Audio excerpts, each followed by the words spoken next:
Vendredi 20 octobre 2023, L'appel de Dieu pour la mission. nous sommes reconnaissants envers Dieu de nous permettre de partager des moments aussi précieux avec vous sur votre chaîne L'Aventure dans la Parole. Alors qu'une semaine s'achève, nous prions que Dieu bénisse l'influence de sa parole sur nos cœurs, afin que ce que nous avons appris reste gravé dans nos cœurs.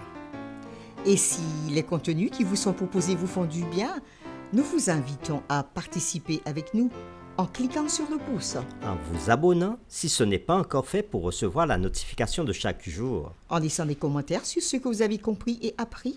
et en partageant le lien avec tous vos contacts. Le texte à mémoriser que nous vous invitons à dire avec nous se trouve dans Actes chapitre 1er, le verset 8. Mais vous recevrez une puissance, le Saint-Esprit survenant sur vous, et vous serez mes témoins à Jérusalem, dans toute la Judée, dans la Samarie et jusqu'aux extrémités de la terre. Nous vous invitons à le redire avec nous, Actes chapitre 1er, le verset 8. Mais vous recevrez une puissance, le Saint-Esprit survenant sur vous, et vous serez mes témoins à Jérusalem, dans toute la Judée, dans la Samarie et jusqu'aux extrémités de la terre. À quoi Dieu engage-t-il ceux qui veulent le suivre? Jusqu'où Dieu invite son peuple à répandre son message. Tu es parti en aventurier, coupant les racines qui te retenaient à ton passé. Pars de ton pays, je te bénirai, car j'ai fait pour toi un très beau projet, disait cette voix que tu entendais au fond de ton cœur. On dit que partir c'est mourir un peu, partir c'est mourir un peu, mais s'en aller pour chercher Dieu. Les réflexions de cette semaine nous ont aidés à répondre à ces questions. Et nous avons commencé le samedi 14 octobre en introduisant la série de cette semaine intitulée « L'appel de Dieu pour la mission ». Le dimanche 15 octobre, nous avons parlé sortir de notre zone de confort. Le lundi 16 octobre, nous avons vu le thème « Devenir une bénédiction pour le monde entier ».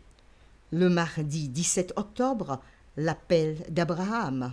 Le mercredi 18 octobre, l'Église primitive et les zones de confort. Et le jeudi 19 octobre, commencez par là où vous êtes. L'étude de cette semaine s'est centrée sur les idées suivantes. Premièrement, Dieu peut parfois nous sortir de notre zone de confort et faire de nous ses témoins. Deuxièmement, mais même si nous ne quittons pas notre pays, Dieu veut que nous annoncions la bonne nouvelle aux personnes autour de nous. Et aujourd'hui, le vendredi 13 octobre, nous poursuivons avec des réflexions avancées. Les séquences de cette semaine ont mis en évidence l'appel de Dieu à Abraham, qui se trouve dans Genèse chapitre 12, les versets 1 à 3. L'appel comporte plusieurs éléments vitaux qui doivent être compris afin de pouvoir saisir pleinement ce que l'appel de Dieu à la mission a été, est actuellement et continuera d'être. Tout d'abord, l'appel est enraciné dans le récit de Genèse chapitre 1er, les versets 26 à 28.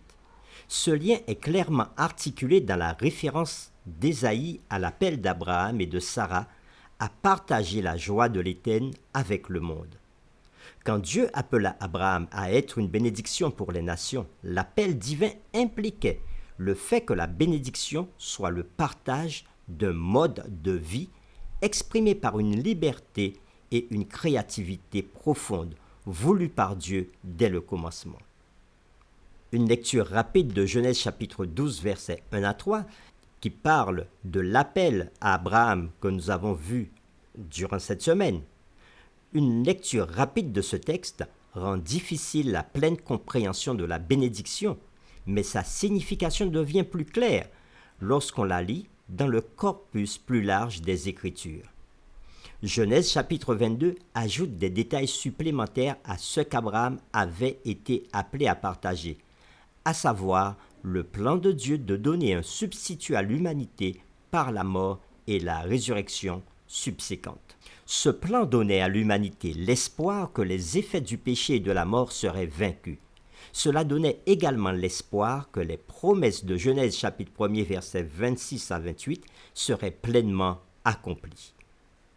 Un autre élément que nous négligeons dans l'appel de Dieu à Abraham se trouve encore dans Genèse chapitre 12 versets 1 à 3, considéré cette semaine. Abraham avait été appelé à bénir les nations. Nous sommes appelés à faire de même.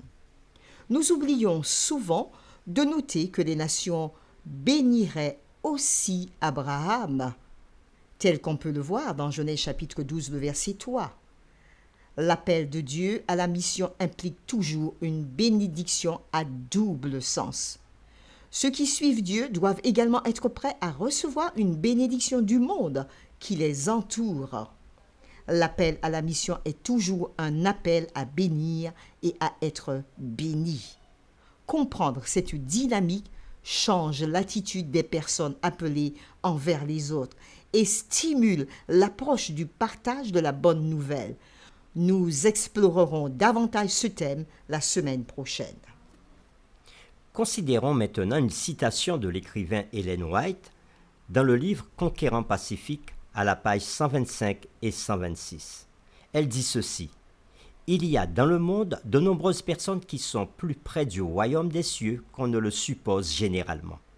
Dans les ténèbres du péché qui nous environnent, le Seigneur possède beaucoup de joyaux précieux vers lesquels il enverra ses messagers. Partout se trouvent des âmes qui se décideront pour le Christ, qui estimeront la sagesse divine bien plus grande que toutes les richesses de la terre et deviendront de fidèles porte-flambeaux.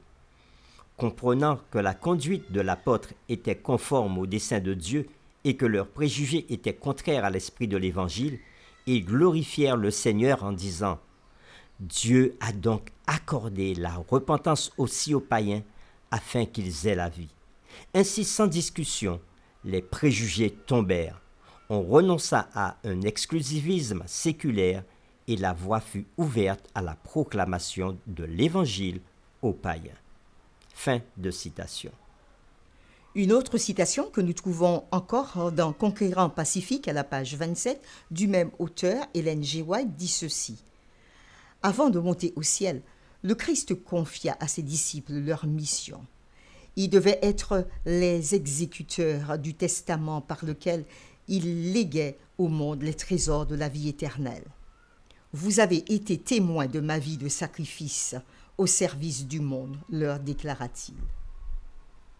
Vous avez vu ce que j'ai fait pour Israël, et bien que mon peuple ne veuille pas venir à moi pour avoir la vie, bien que prêtres et magistrats aient agi envers moi comme il leur plaisait, bien qu'ils m'aient rejeté, je leur donnerai encore une nouvelle occasion d'accepter le Fils de Dieu. Vous avez vu que tous ceux qui sont venus à moi confessent leurs péchés. Je les ai reçus à bras ouverts. Je ne rejetterai point celui qui vient à moi. À vous, mes disciples, je confie ce message de miséricorde pour qu'il soit répandu parmi les Juifs et les gentils, à Israël d'abord et ensuite à toute nation, à toute langue, à tout peuple.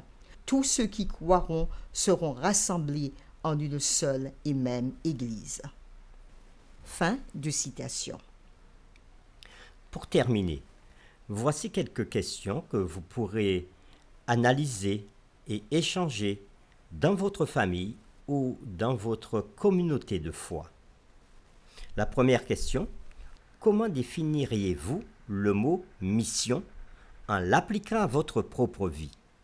Deuxième question: de quelle manière pourriez-vous quotidiennement exprimer votre mission dans votre attitude et votre comportement? Comment pouvez-vous être plus axé sur la mission dans vos tâches quotidiennes? Troisième question: dans quelle mesure est-il important que nous examinions nos cœurs et que nous cherchions la puissance d'en haut pour laisser tomber les préjugés contre ceux qui ne nous ressemblent pas? La série numéro 3, l'appel de Dieu pour la mission, est terminée. Nous vous donnons rendez-vous pour une nouvelle série numéro 4 intitulée « Partager la mission de Dieu ». Nous vous invitons à vous joindre à nous dans cette prière. Notre Dieu, Tu es le Dieu de paix et d'amour et de miséricorde, et nous donnons encore gloire à ton saint nom. Toutes nos louanges soient à toi, à Christ Jésus et au Saint-Esprit notre consolateur. Merci pour cette semaine de réflexion que tu nous as donnée. Tu nous as enseigné durant cette semaine, dans cette série « L'appel de Dieu pour la mission », oui, tu nous as enseigné premièrement qu'il nous faut sortir de notre zone de confort pour pouvoir apporter le message de l'Évangile à ceux qui sont autour de nous. Tu nous as dit aussi comment devenir une bénédiction pour le monde entier, parce que nous ne sommes pas limités qu'à ceux qui sont autour de nous. Tu nous as rappelé l'appel donné à Abraham. C'est toi qui subviens à nos besoins, c'est toi qui ouvres le chemin. Parfois, nous ne savons pas où aller, dans quelle direction, mais tu as déjà tout préparé. Tu nous as permis aussi de considérer l'Église primitive et les zones de confort. L'Église primitive n'avait prêché dans un premier temps qu'à ceux qui étaient autour d'eux et plus tard qu'aux Juifs. Et tu nous as montré à travers la persécution qui s'est étendue que l'Église a dû se répandre un peu partout et aller au-delà de ses frontières, mais aussi à travers l'exemple de l'apôtre Pierre, qu'il faut apporter la parole à ceux qui ne sont pas de la même nationalité que nous, qui ne sont pas de la même ethnie que nous. Tu nous as aussi enseigné que pour la mission, nous pouvons commencer par là où nous habitons, auprès de nos parents, de nos amis, de nos connaissances, de notre famille, de notre voisinage, puis partir loin pour apporter le message. Tu ne nous destines pas tous à partir loin, mais tous tu nous appelles à la mission, là où nous nous trouvons. Et tu nous rappelles que la bénédiction, nous le donnons aux autres, mais ceux qui sont autour de nous nous donnent aussi cette bénédiction. Donne-nous, Père, de pouvoir comprendre et de pouvoir vivre dans ta mission. Donne-nous de vivre la réalité de l'Évangile, la réalité de l'Évangile de Jésus-Christ, la réalité du Saint-Esprit dans nos vies. Donne-nous de partager ce que tu nous as donné au nom de Jésus-Christ notre Seigneur. Amen.